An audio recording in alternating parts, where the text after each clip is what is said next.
So please join me in welcoming Michael Wardrop of Netflix. Please give a round of applause. Thank you. Michael is a senior security software engineer with Netflix, and for the last 3 years, he has been focusing on improving security for Titus, Netflix's very own operating system and container orchestration platform. And today, he is going to tell us a bit more about how theory and practice work together hand in hand in Netflix when it comes to container security. So please give another round of applause, and we'll get it going. Thank you. So I wanted to briefly say why do another container security talk. And what inspired me this time was there are a lot of great presentations out there about container security, but I didn't find too many talking about, well, what does it actually mean to do this stuff in practice? What happened when I tried this thing that everyone agrees is the best thing to do, and we ran into some problems? And then I'm hoping to inspire other people to do talks like this where we talk about what does it mean when we actually have to try and do this in a real-world situation. My target audience is for security practitioners primarily, but also I'm hoping people who are builders and operators of container platforms will get something out of this presentation, and also developers who are interested in how the sausage is made, like taking away the nice, friendly APIs and looking at the guts of something. How does it all work underneath? A bit more context. Although I'm the one up here presenting, this is the work of many people from multiple teams over multiple years. Also, I encourage you to know your own threat models. The threat models that Netflix thinks about may not be the same as what you need to address in your organization. And also, don't copy and paste security. Just because Netflix, Google, Facebook, some big known company says something about security, it may not work for your place of employment.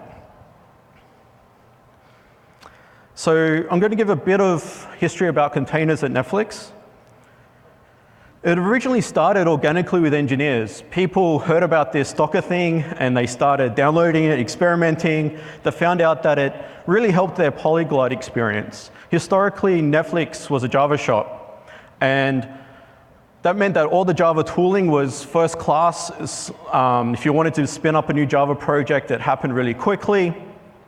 But if you wanted to do something in Python or Node.js, things were really stacked against you. And so Docker's helped us improve that story a lot. Also, with batch processing systems, if you want a version of like cron in the cloud, ETL kind of jobs.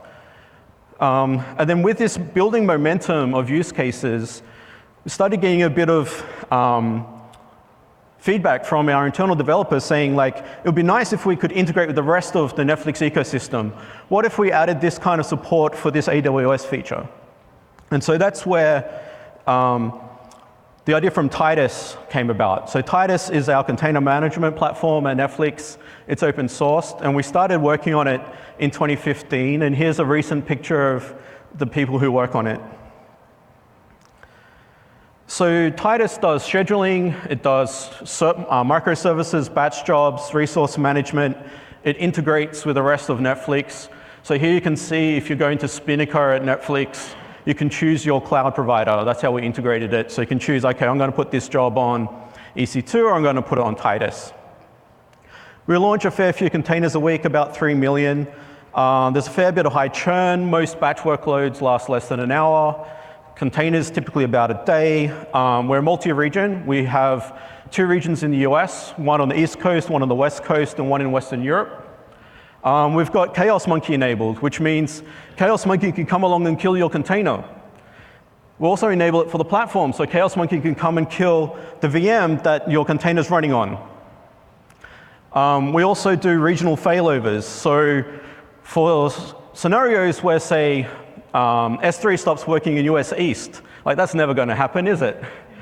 And so, because as I mentioned before, we have 3 regions, when something like that happens, we pretend that region doesn't exist anymore and reroute all traffic to the other 2 regions. And occasionally we're even crazier and we decide we're going to stress test our platform and we'll route all global traffic to 1 region. And we practice these things regularly. So at a high level, this is what Titus looks like. We use Cassandra for persistence, Mesos for our control plane. Our developers interacted with it primarily through Spinnaker, but we also have other batch and workflow systems that integrate with it. We rely on Fenzo, which is an open source scheduler that we've written. We use a standard open source Docker registry. We run Docker on our agents. We've got some system services that we use to integrate our platform. So you can see here that someone who's launching through Spinnaker can launch a Netflix app in VMs, or they can launch it on Titus. And for both of those cases, you're going to get the common cloud platform. So this is what's helped us move from like I wouldn't quite say legacy, because we're cloud native, but I guess from historical systems through to container systems. Here are a few of the logos. I've already mentioned Chaos Monkey, we use Edda, Eureka, Atlas, Vector. So you can search on GitHub for some of these. Then for the developer story, we have a tool we call Newt for the Netflix Workflow Toolkit. So it helps with things like the initialization of repositories, source code generation. I've already mentioned it helps with Polyglot World, isolated, reproducible, and cacheable builds. This is a really good place to integrate best practices, and Docker is an important component of Newt. We've also seen very rapid growth of container use cases in Netflix. We have over 1,000 microservices running on it today. We have some APIs. In fact, if you hit netflix.com, you're probably hitting a container. We've got studio use cases. We do transcoding on Titus. We have a massively parallel CI system. We have a project at Netflix that can build all source code in Netflix. So it will start with the source code roots and then build all the way down to the Leaf projects. That runs on Titus. And we've also got some interesting big data and stream processing use cases. Okay, so what about container security theory? I'm pretty sure everyone's heard about this by now, in that the interesting thing about containers is that you're using operating system virtualization. You're relying on the shared kernel for your security. And so in Linux, this is namespaces, control groups, seccomp, mandatory access control, capabilities, and a pivot root. The other interesting thing is that, like, differentiate from other operating system virtualization, is that you're bringing all your dependencies with you. And I think that this bringing all your dependencies with you is what made it a really good use case for polyglot development in Netflix. But security of containers doesn't happen in isolation. It happens in an ecosystem. And so I started thinking, well, here's a set of things that I was thinking about as I was preparing for the presentation. And I was thinking, well, what is different and what is the same? I was thinking, well, what isn't different is, well, we still have the same source code. We're still using Git for version control.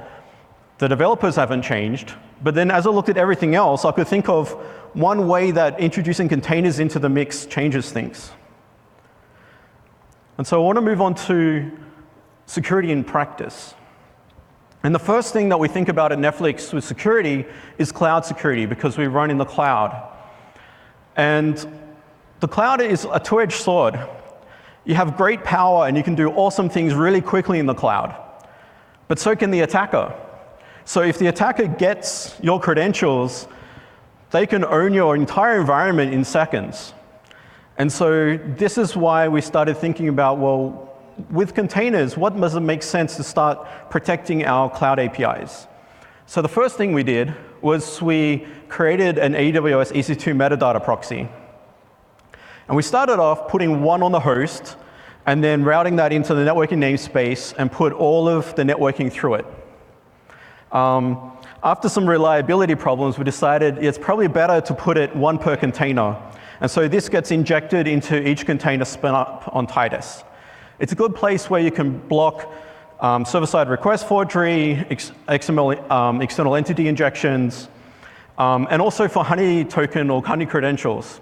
So if you don't authenticate to our proxy correctly, we don't trust you. We're going to give you credentials that look like AWS credentials. And in fact, they are, but they have no permissions. And they'll send off a whole lot of alerts in our environment. We're also thinking we want to give an IAM role per container. We also want to limit the permissions that the host has for IAM access.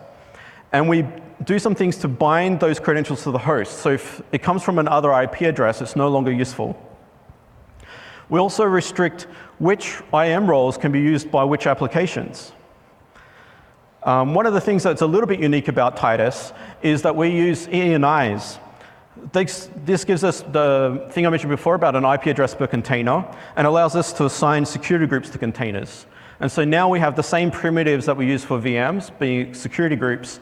We can apply those to containers. So if I have an app that I've spun up and I've got it protected on an EC2 instance by a security group, I can use the same security group against my container. Also with cloud security, you have to think about your accounts, particularly with AWS accounts. And you can see here the old federation model that we had, where you've got some masters up the top, it goes down to agent pools, but there's no separation here between the control plane and the worker nodes. And so there are certain things in AWS where the blast radius is limited by the account. And so you basically, because that's your limitation that you've got to work with, you want to break things that you want with separate security contexts into separate accounts. We also moved what does the assume role. So originally, in the old way of doing things, the container wants a role, and so the VM underneath it assumes the role and then gives the credentials to the container. The challenge with this is, if you get a container escape, you can now on the host, and you can ask to assume into any role that any container can ever want ever, which is a pretty bad place to be in. So for the next version, what we did is we created a security token service, and we put it up in the control plane account. And so now the control plane will do the assume role, get the credentials, and then the control plane injects it into the container. So this way, if you break out of the container, you'll only have the current credentials that are on that host in that point in time to use. Another interesting thing about AWS and containers and accounts is you can have your workload executing in one account, but you can have an IAM role from another account. And so what we do is we base the identity of the workload on the target account. So this is useful if you're going to have a setup where you have many small accounts rather than a handful of monolithic ones. And so say, for example, I've got an account that's used for media encoding. And we've got a whole lot of VMs over there doing transcoding of Stranger Things and some movies and that kind of thing. And also, I want to take advantage of the trough capacity on Titus. So I don't want the identity of this workload to be Titus's identity. I want it to be my encoding job's identity. And so it's possible to have the IAM role from that encoding account present on Titus. A quick aside, we've got some cloud security tools you can look into later on GitHub called SecurityMonkey and RepoKit. SecurityMonkey does a whole range of things with cloud security, and RepoKit is focused on right-sizing IAM roles. So every 90 days, it will evaluate, okay, this is the things that you asked for, and then this is what you actually used. And then the things that you have that you're not using, it will revoke them. It'll create another version template, persist that, update it. After cloud security, we start thinking about control plane security. And why is this? Well, root is cool and it controls one host, but control plane controls all your hosts. And so when I started working with Titus, unfortunately, it was a HTTP API, which had no authentication, no authorization. You can submit jobs to it. And that wasn't such a bad thing, because at this time it was only used internally for batch jobs. And so the next thing we did was, well, let's turn on HTTPS. so that at least the worker know, like who's asking for a job, can submit it and know it's actually talking to the real Titus. And then we turned on optional support for mutual TLS. So this way, optionally, Titus could see who was making the request of it. And then we moved to version 3, where we've looked at, okay, the usage, and now we know that everyone's using mutual TLS. We can turn it on to enforce mode. And now both sides know who's talking to each other, and we can take out identity information from the mutual TLS connection to put into auth-c logging and auditing and so forth. Another problem that we've faced in practice is invalid jobs. So a user comes along and submits a job, and the scheduler has a problem with it, and so it crashes or fails, or because we try and have our systems be resilient, it'll crash, and then we'll restart, and it'll crash. And so the solution now is we do input validation. We've done some work on fuzz testing and exception handling. Another problem we've had in practice was failing jobs that repeat. They've asked for something that can't be done, like bin bash. Who knows what bash is? And so what happens here is the scheduler works really hard. It can do things really, really quickly. It can allocate resources really quickly or deallocate resources. And if you get into a loop where the person who submits it makes a submission, of course it doesn't work. They'll get feedback saying it didn't work, and then they submit it again, it doesn't work. And you get this really bad loop going on, and resources are being used to do nothing. And so the fix there is, well, you rate limit failing jobs.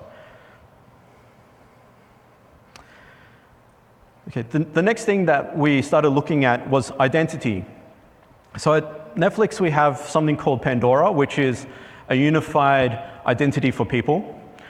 We have Metatron, which is our SSO service, and then Metatron, which is an identity service as well, that's based on PKI. So Metatron, for a developer, uses the Metatron SSO identity, and once it's proven who you are, it will create an X509 certificate for you, so you can authenticate yourself via mutual TLS to services.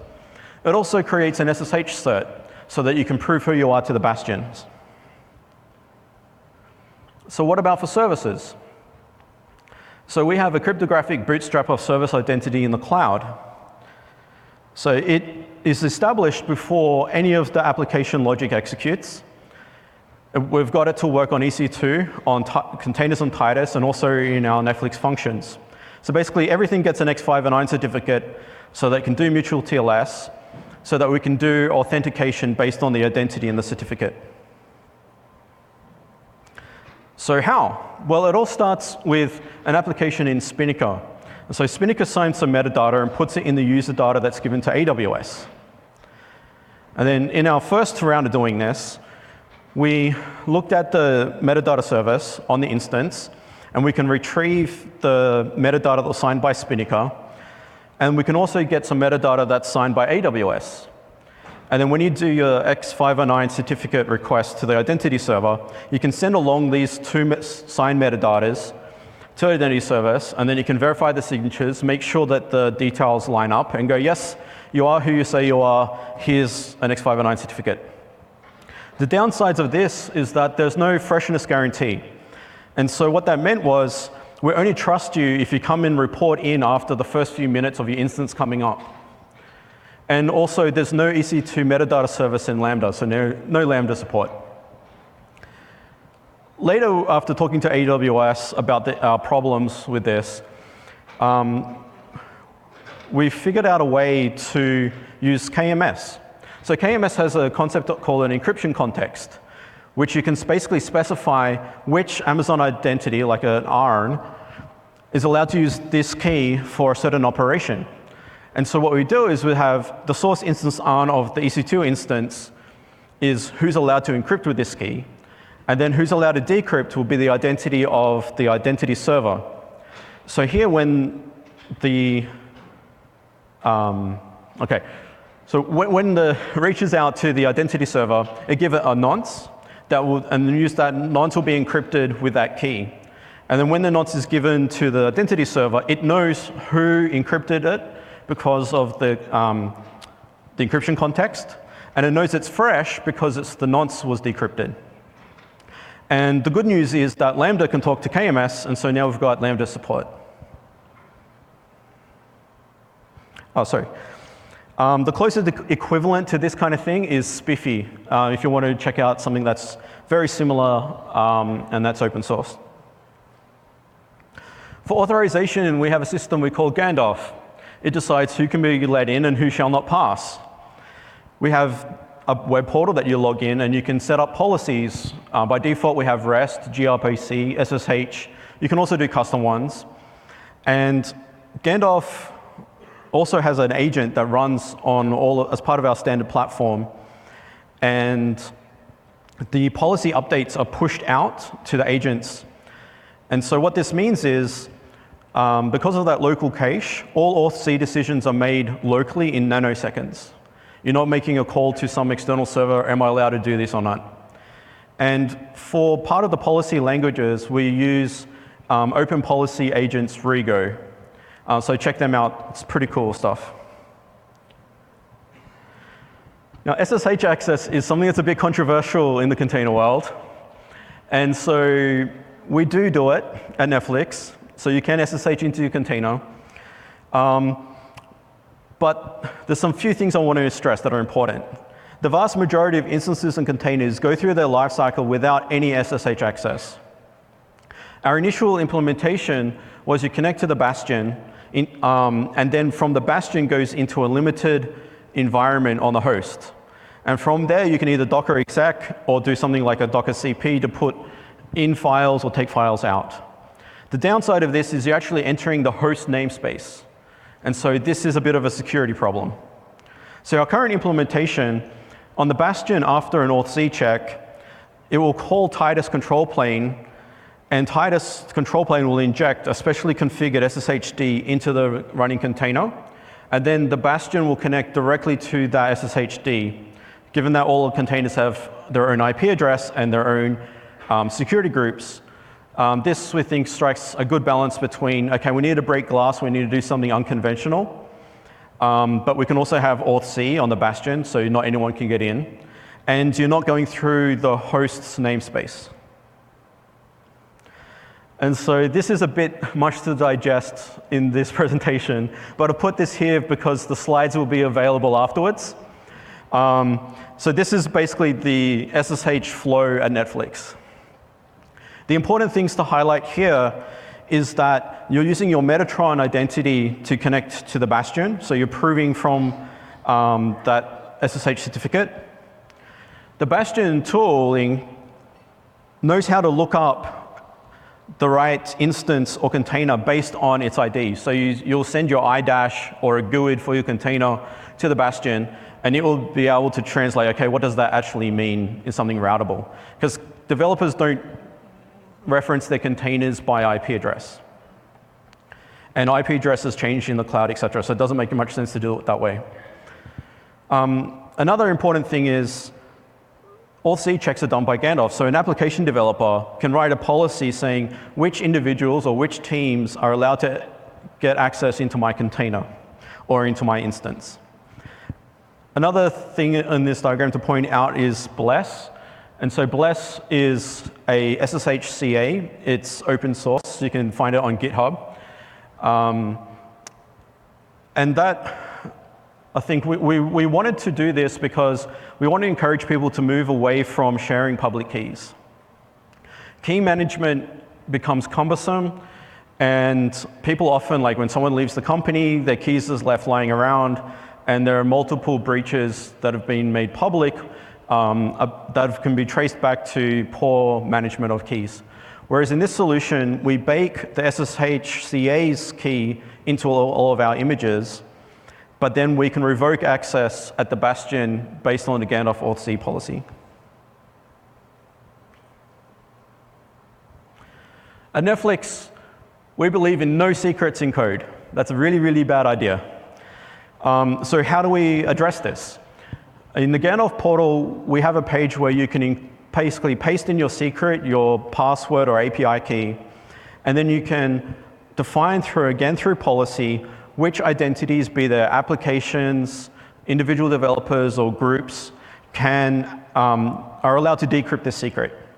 You can then either copy a base64 string or download a binary file, and then you can take that output and put it into your Git repo.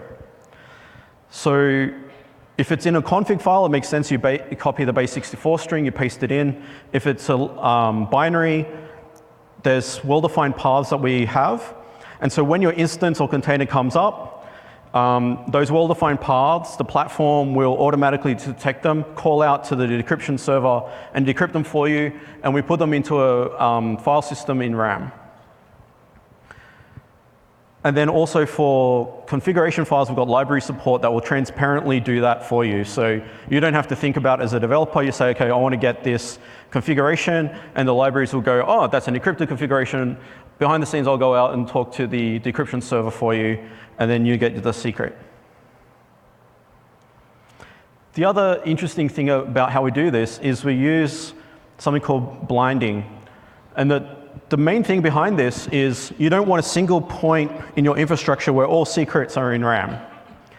So by putting cryptographic blinding, when the client sends the thing to be decrypted to the server will decrypt it, but the blinding still applies. So it doesn't actually see the true secret. And then the blinding is removed on the client. So the only place in the infrastructure where secrets are is in the memory of the clients.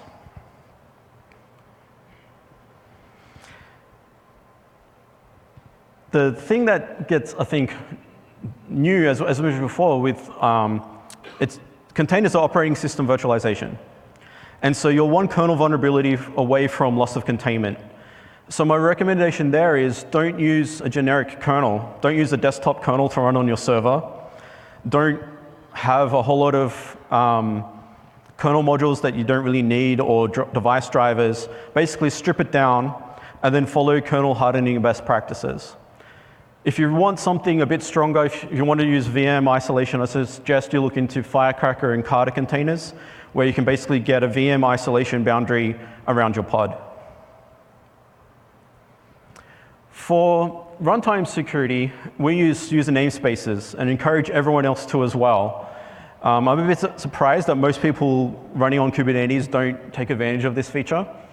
It's had a bit of a troubled history over time with various support by Docker, but these days you should be able to do it. With Titus, we use unique namespace per container, but we actually use a shared user ID mapping.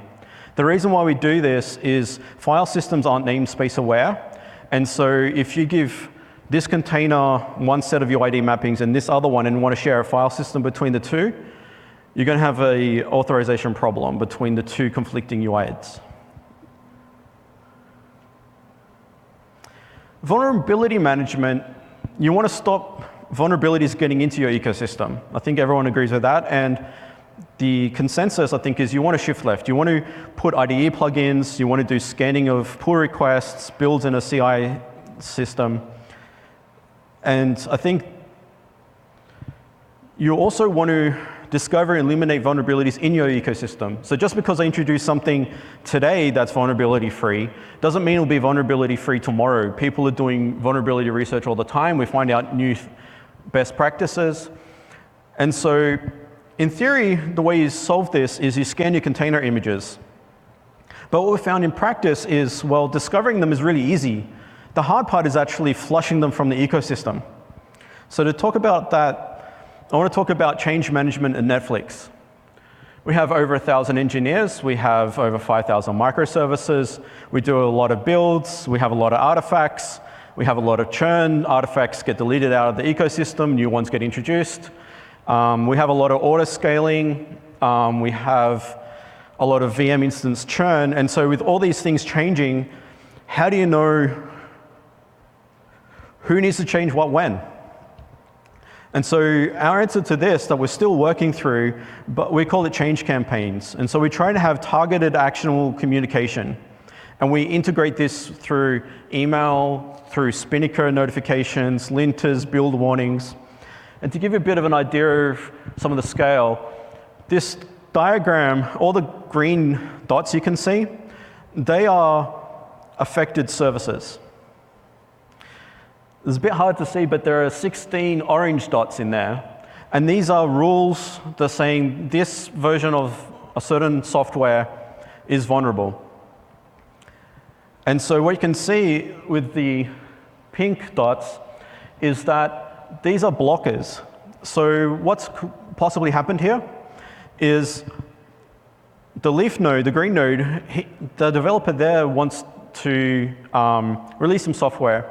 And of course, they're not going to write it all themselves. They're going to pull in libraries. And this is very common, pulling in open source libraries. But then what about libraries written within Netflix? And so now they've got a vulnerability down here in the leaf node, but they didn't introduce it. It was this other person at Netflix who wrote a nice library for them to use, and they pulled in the vulnerable one. And so it doesn't make sense to do a change campaign against the leaf nodes because they can't take any action. They're not the one responsible for the vulnerability. And so we're doing things to try and find out how do you find those points in the graph where you can get the most leverage and therefore basically remediate as many of the downstreams as possible. Another concept we have is of deprecation cycles.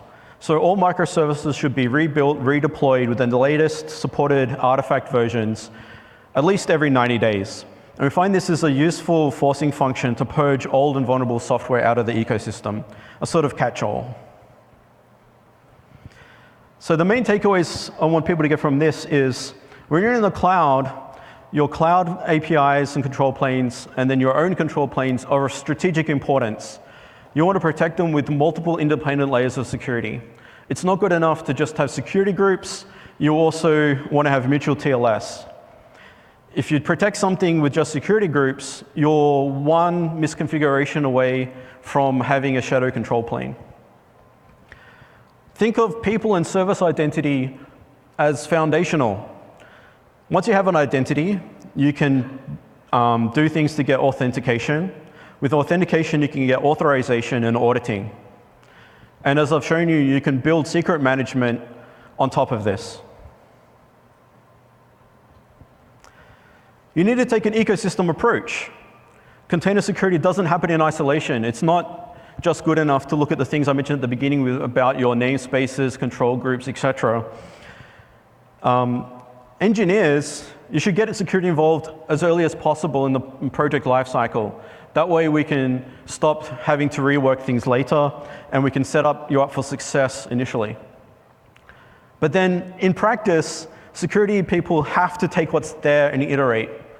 It's the unfortunate reality that many people will come to a security team and say, hey, I've got this really cool service, it needs to go live tomorrow, what do I have to do to put it on the internet? And so while I encourage people to reach out to security as early as possible, for security engineers in the room, we need to acknowledge that you'll get people reaching out to you on the whole range of the spectrum and try and find what iterations, what steps can we do to move things forward. Users will need help adopting containers responsibly. As I mentioned before in the control plane section, people will do all sorts of strange and unintentional things, demands or requests of your control plane. So you need to do things to protect your control plane from them, and then also to help them understand how to use a control plane properly. Users, they expect you to be able to debug and performance tune their containers, just like they could their other infrastructure. And of course, why wouldn't they? So as people who build platforms, we need to be thinking about metrics, monitoring, alerting. We need to think about ways that they can use SSH in case of emergency as a break glass, not as a crutch. So think about what tooling can you give to your developers so that they don't need to SSH into your containers. So thanks everyone for your time. I've put in some links to other presentations by people at Netflix, some security ones and some from the Titus team. Thank you. Let's work.